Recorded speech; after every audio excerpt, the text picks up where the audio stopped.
कि सबका एक कॉमन प्रश्न होता है हरदम हमारे सामने कि ध्यान में मन नहीं लगता।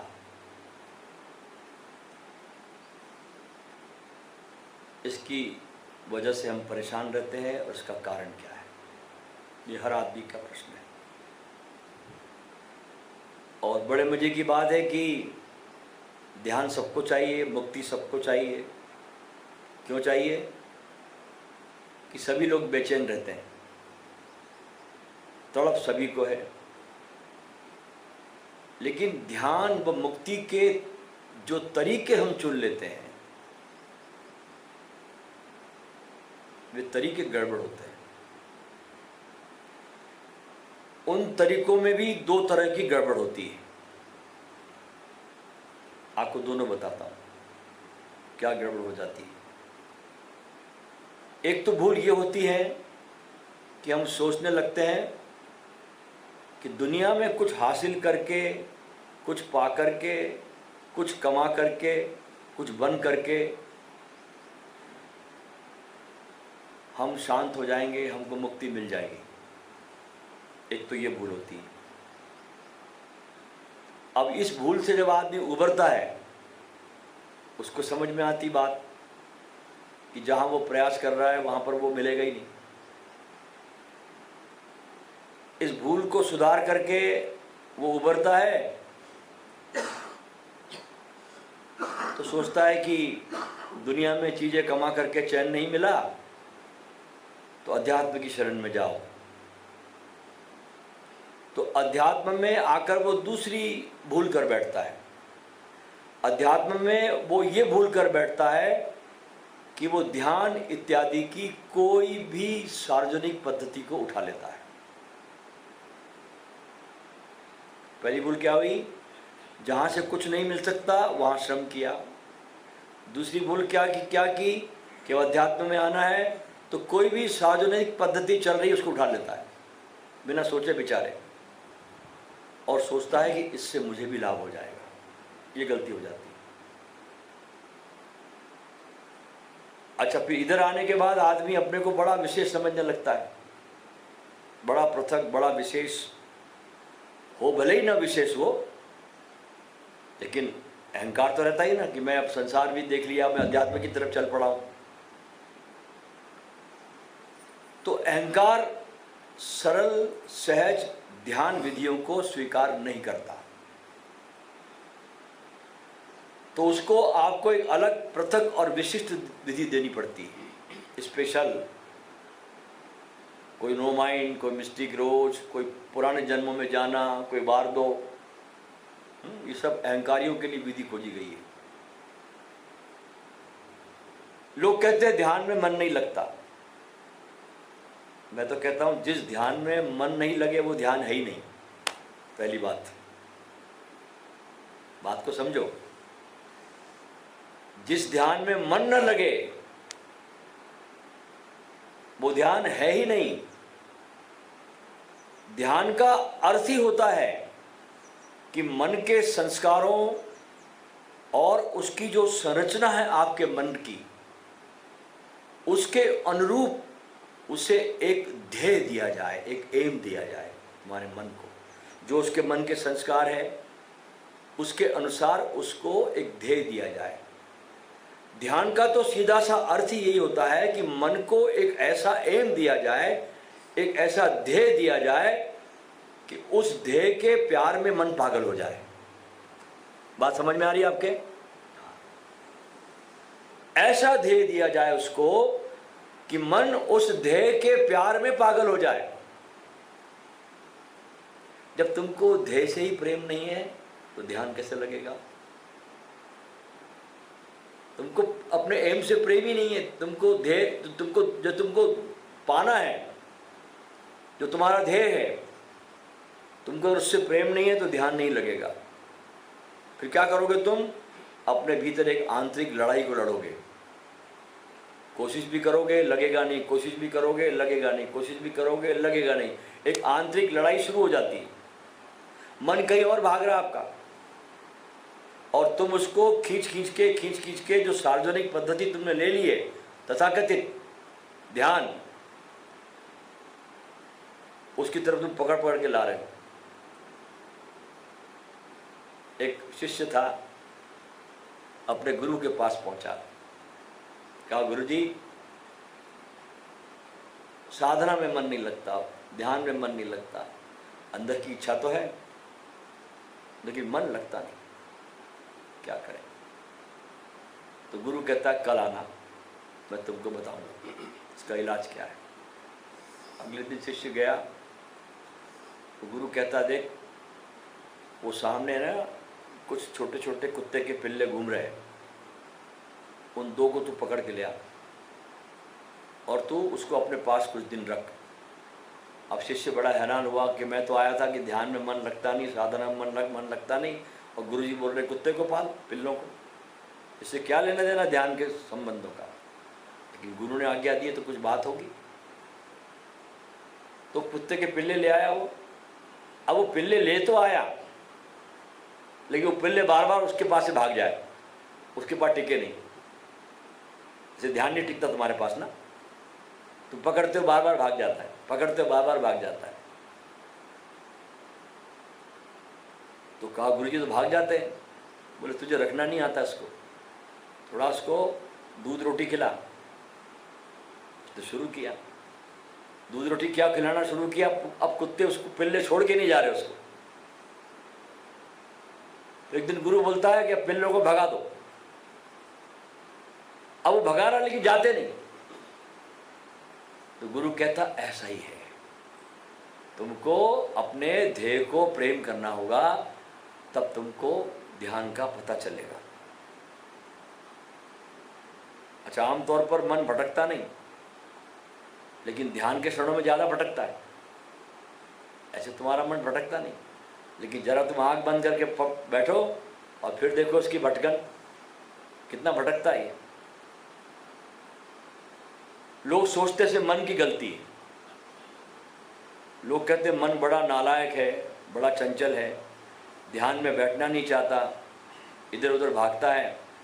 इसमें मन की गलती नहीं है, ध्यान से सुनिए, इसमें मन की गलती बिल्कुल नहीं है। इसमें उस तरीके की गलती है जो तुम उसको लगा रहे हो। ध्यान मन पर बाहर से थोपी गई कोई प्रक्रिया नहीं हो सकती। थोपना ध्यान नहीं है, मन पर कोई प्रक्रिया इसकी हो नहीं सकती। ध्यान तो अपने आंतरिक प्रकाश में मन के द्वारा चुना गया अपना श्रेष्ठतम लक्ष्य है, अपना प्रेम है। उस लक्ष्य के प्रति मन को जरा रोशनी दिखाओ,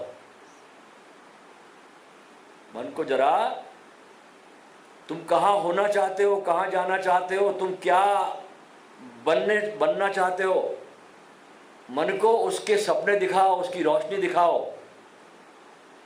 मन खुद चुनेगा अपने लिए उस रोशनी में एक सुंदर और प्यारा लक्ष्य।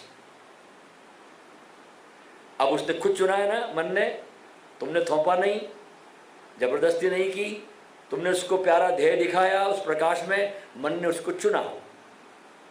और जब मन ने स्वयं चुना है तो मन अब उसकी तरफ स्वयं बढ़ेगा। आपको आरोपित करने की जरूरत नहीं है, उसको मन को धक्का देने की जरूरत नहीं कि चल उधर।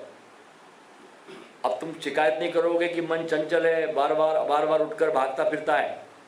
अब तो ऐसा हो जाएगा, कैसा कि जिंदगी ही ध्यान बन जाएगी, क्योंकि तुमने मन को उसके अनुरूप एक ध्येय दे दिया है।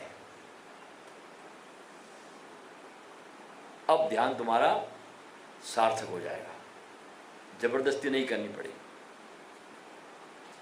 तो आपको अपने जीवन के अनुसार, अपने चित्त के अनुसार, अपनी धारणाओं के अनुसार एक लक्ष्य बनाना पड़ता है और उसी लक्ष्य की प्राप्ति को जीवन समर्पित कर देना होता है।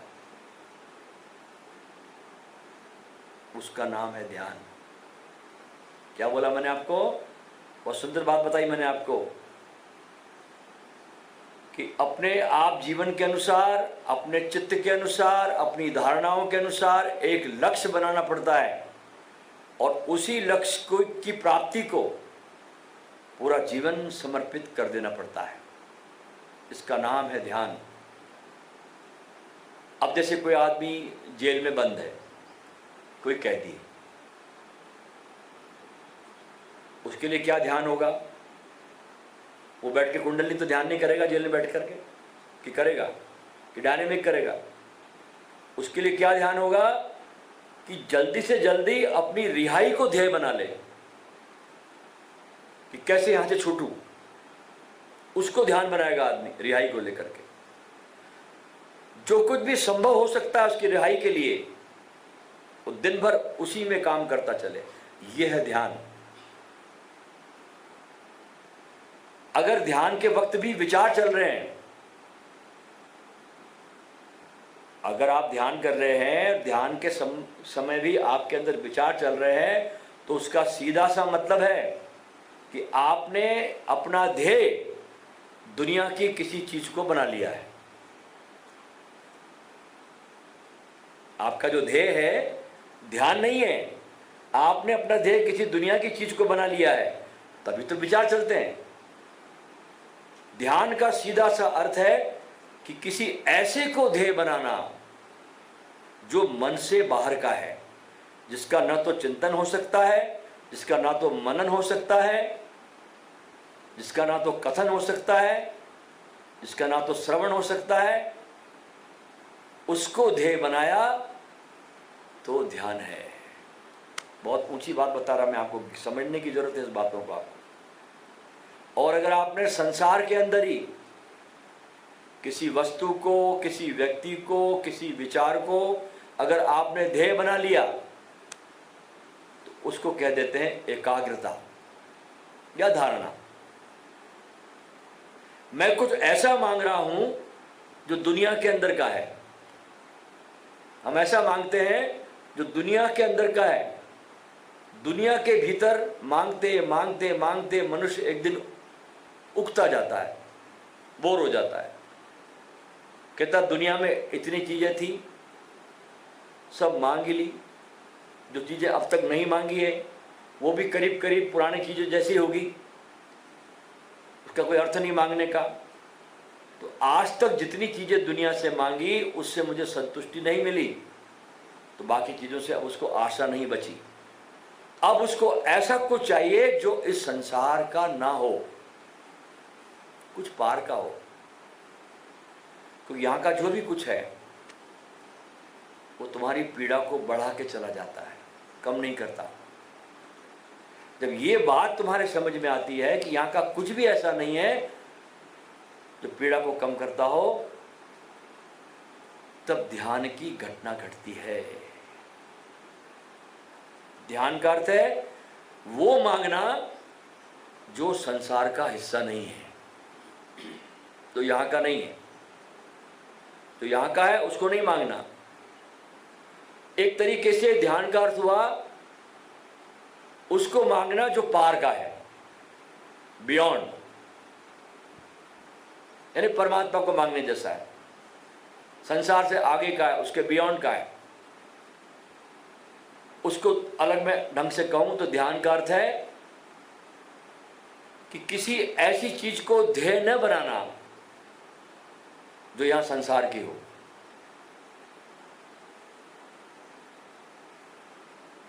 अब जैसे कोई जेल में बंद है क्रांतिकारी,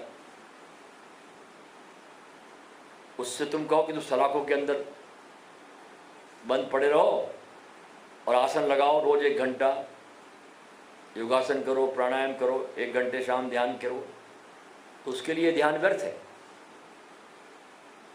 बिल्कुल व्यर्थ होगा। उसके लिए तो ध्यान वो होगा कि वो खोजे कि कैसे सलाखें तोड़ करके बाहर आ सकता है, और इसी प्रयत्न को, सलाखों को तोड़ने के प्रति पूरी तरह से वो समर्पित हो जाए। इसका नाम है ध्यान। तो तुम्हारी जीवन की स्थिति के अनुसार जो भी तुम अपने जीवन में उच्चतम ध्येय बना सकते हो वो बनाओ, और उस ध्येय की प्राप्ति को उसके प्रति, उसको प्राप्त करने के प्रति 100% समर्पित हो जाओ कि पाना ही है, कोई रुकावट नहीं, मैं मानूंगा। तो जब तुम उसके प्रति पूरे समर्पित हो गए, अपने एम के प्रति, अपने ध्येय के प्रति, उसका नाम है ध्यान। उच्चतम ध्येय के सामने तुम न्यौछावर हो गए, ये है ध्यान। उसके बाद तुम कभी नहीं कहोगे कि मन भटक रहा है, ये कर रहा है कि वो कर रहा है। अच्छा एक बात बताओ, आप जीवन में छोटा मोटा काम भी करते तो आपको बहुत प्यारा लगता है, तो जब आप वो छोटा मोटा काम करते हो संसार का, तो क्या आपका मन चंचल होकर भटकता है? नहीं भटकता। छोटा मोटा संसार का काम जब करते हो तब भी आपका मन नहीं भटकता। क्यों? क्योंकि आपको उससे प्रेम है, इसलिए आपका ध्यान भटकता नहीं। एक आदमी आया और कहने लगा कि मैं ध्यान में बैठता हूं ना तो अनंत आनंद बरसता है। तो मैंने पूछा भाई कब बैठते हो? तो कहा कि सुबह 6 से लेकर 7 बजे तक। कहने लगे बहुत आनंद बरसता है, अनंत आनंद बरसता है, मैं बिल्कुल खो जाता हूँ, बेहोश हो जाता हूँ, लयबद्ध हो जाता हूँ। जितने भी आध्यात्मिक शब्द होते हैं ना वो सब कहे कि ये हो जाता हूँ, वो हो जाता हूँ, सब बता दिए उन्होंने। तो हमने उनसे कहा कि जब इतना सब हो जाता है, तुम खो जाते हो, आनंद बरस जाता है, लयबद्ध हो जाते हो, खो जाते हो, आनंद में डूब जाते हो, तो फिर तुम 7 बजे के बाद ध्यान से उठ क्यों जाते हो? जब तुमको सब मिल ही रहा है वहां, तुम कहते हो मैं खो जाता हूं, डूब जाता हूं, लयबद्ध हो जाता हूं, तो फिर तो उठता क्यों वहां से? उठने के लिए बचा कौन? जब तू कह रहा मैं खो ही गया, तो फिर कौन बचा उठने के लिए? कैसे याद रहता है कि उठना है 1 घंटे के बाद? नहीं बोले, कल उसने कहा नहीं, ध्यान तो 1 ही घंटा होना चाहिए, उसमें आनंद उतरता है। तो इसका मतलब ये हुआ कि ठीक 7 बजे आनंद को झाड़ पोंछ करके आदमी खड़ा हो गया।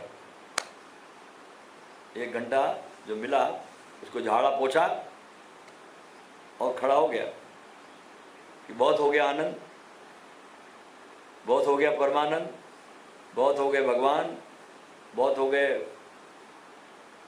अनंत सुख, अब थोड़ा दुख की तरफ बढ़ो संसार में। तो झाड़ पोंछ करके आदमी खड़ा हो जाता है उसको छोड़ करके। सब बातें हैं सब ये कि अनंत आनंद बरस रहा है, बहुत लयबद्ध हो रहा हूँ, ये हो रहा हूँ, वो हो रहा हूँ। आध्यात्मिक शब्द बहुत यूज़ करता आदमी। अगर आपको सच में आप लयबद्ध हो गए तो वहाँ से फिर उठने वाला बचता कहाँ है? कौन है उठेगा? वो तो गया, खो गया। और तुमको ख्याल रहता है 1 घंटा हो गया, अब दुकान खोलनी है। जब आदमी ध्यान में डूब जाता है तो बचता कहाँ है? उठने वाला, अलार्म देखने वाला। तो ध्यान को प्रेम करो। पहली बात, जो भी आप करोगे जाकर के घर पर, उसको बहुत प्यार से करो। उसको कोई सीरियस कृत्य बन के मत करना। ध्यान की विधियों के साथ थोड़ा खेलना, प्ले करना। गोरख कहते हैं ना, हंसी बा, खेली बा, धरी बा ध्यानम। हंसते खेलते ध्यान को धारण करना है। अहर्निश कतिबा ब्रह्म ज्ञानम, कथन करो अपने मुख से संसार में, तो फालतू शब्दों को उपयोग मत करना। अहर्निश कतिबा, कथन किसका करना? ब्रह्म ज्ञानम। आगे कहते हैं गोरख कि खावे पीवे करे नहीं मन भंग। आहा, खावे पीवे जो तुम दिन भर कृत्य करते हो, खाने का पीने का, जो भी तुम संसार में काम करते हो, वहां अपने मन को भंग नहीं करना, मन को उस क्रियाओं में संग्रह करना उसका। हम सदा मन भंगी काम करते हैं, मन को भंग करके काम चलते हैं, मन के संग नहीं चलते हैं। मन को के साथ नहीं चलते, अधूरे होते हैं हम हर काम में। भोजन करने बैठे, वहां भी अधूरापन, मोबाइल हाथ में लेके बैठता आदमी, मोबाइल फोन भी इधर भोजन भी कर रहा है, इधर फोन भी देख रहा है। पूजा गृह में बैठे आप, कोई ग्रंथ का पाठ कर रहे, ध्यान हजार तरफ भटक रहा है, दुकान पे जा रहा, ऑफिस में जा रहा, पत्नी से आज सवेरे लड़ाई होगी, वहां जा रहा है, पता नहीं कहाँ कहाँ जा रहे हो तुम। तो हर काम में तुम अधूरे हो। ध्यान है हर काम में परिपूर्ण हो जाना। युद्ध में जा रहे तो वहां भी परिपूर्ण हो, जैसे कृष्ण परिपूर्ण है रण क्षेत्र में, युद्ध के मैदान में, कुरुक्षेत्र में। भूल गया बांसुरी बजाना वहां जब खड़े हुए तो एक वीर की तरह खड़े हुए। ये नहीं कि कुरुक्षेत्र में बजाने लगे बांसुरी, अपनी शोभा नहीं देती उनको बांसुरी बजाना। वहां जहां बांसुरी की जरूरत थी वहां उन्होंने बांसुरी बजाई, जहां रासलीला करनी थी वहां उन्होंने रासलीला की। लेकिन जहां उनको पांचजन्य शंख बजाना था वहां उन्होंने शंख भी बजाया। युद्ध के मैदान में डटे रहे, अर्जुन के सारथी बन के रहे, और हर क्रिया में जब जब उपयुक्त हुआ वहां जो ध्यान लाया उनके सामने, वो कृत्य उन्होंने किया। कोई प्रिडिक्ट नहीं करते थे, मैं ऐसा नहीं करूंगा, ऐसी बात नहीं। जो समय आएगा और वो समय जो ध्यान उपयुक्त होगा मेरे लिए, मैं उसमें जाऊंगा। इसलिए कृष्ण के व्यक्तित्व को समझना बड़ा कठिन है। दुनिया में सबसे कम समझ में आने वाला इंसान कोई है, बुद्ध, तो है वह कृष्ण। समझ में ना आए, खोपड़ी खराब हो जाए आदमी की। अब लड़कियों के कपड़े, लड़कियां नहा रही है, नग्न लेके कपड़े बैठ गया ऊपर, क्या समझोगे तुम इसको? अपने से बड़ी उम्र की लड़की से प्यार कर बैठा, राधा से, बच्चों की मां, और इतना सम्मान राधा के प्रति उनका, अथाह प्रेम, कि शायद ये सब पुरुष करता हो जो कृष्ण ने राधा से किया। कि जब छोड़ के जाने लगे वृंदावन, मथुरा की तरफ प्रयाण करने लगे, तो राधा को मालूम पड़ा कि आज वो हमेशा के लिए जा रहे हैं वृंदावन छोड़ के मथुरा की तरफ। तो रास्ते में खड़ी हो गई अंतिम मुलाकात के लिए, रोकने के लिए नहीं, क्योंकि बड़े आयाम के लिए कृष्ण जा रहे थे, अच्छे ध्येय के लिए जा रहे थे। तो रुक गई रास्ते में राधा, सोचा रथ यहीं से आएगा, और कृष्ण रथ पे बैठे अपने सारथी के साथ। जैसी राधा को देखा रास्ते में खड़ी हुई, रथ को रुकवाया और नीचे उतरे और राधा के पास गए। बहुत देर तक उससे बातचीत की, वार्तालाप किया। सारथी देखता रहा। जब वापस आके बैठे रथ पर, तो सारथी कहता है कि मैंने तो तुमको सारी दुनिया के सामने जब समस्या आती है वो तुम्हारे पास आते हैं। ये कौन थी स्त्री जिसके पास तुम गए थे उतर के रथ से? ये मामला था क्या? सारथी को नहीं मालूम था। तो कृष्ण कहते हैं कि जब दुनिया को समस्या होती है, प्रॉब्लम होती है, तो वो मेरे पास आते हैं, लेकिन जब मेरे को प्रॉब्लम होती तो मैं इनके पास जाता हूँ। ये सम्मान था कृष्ण के मन में राधा का, कि जब मुझे समस्या होती है, मैं जब बेचैन हो जाता हूँ, तड़पता हूँ, तो मैं इनके पास जाता हूँ। अब इनको समझना कितना कठिन होगा कृष्ण को। इसलिए उसको कहते हैं कृष्ण बहुत पहले हो गए, अभी भी कृष्ण को दुनिया समझ नहीं पाती। इतनी रानियों से विवाह, बड़ा बेबूझ है कृष्ण, पूरा व्यक्तित्व उसका। ओशो की बड़ी प्यारी पुस्तक है कृष्ण स्मृति, जरूर पढ़ना आप उसको। उसमें ओशो ने ऐसे ऐसे राज खोले कृष्ण के, शायद इसके मुकाबले में कृष्ण पर दूसरी कोई पुस्तक है ही नहीं। कृष्ण स्मृति, और ये हिमालय में बोली भी पूरी श्रृंखला है, और यहीं से संन्यास दीक्षा का प्रारंभ होता है। संन्यास की शुरुआत जो हुई, ओशो ने जो दीक्षा देनी शुरू की, वो कृष्ण स्मृति के प्रवचनों के बाद ही शुरू हुई। यहाँ से शुरू होता है। आज मेरे मन में एक ख्याल आया है, ये प्रश्न है, ये पहला वचन है उनका संन्यास में।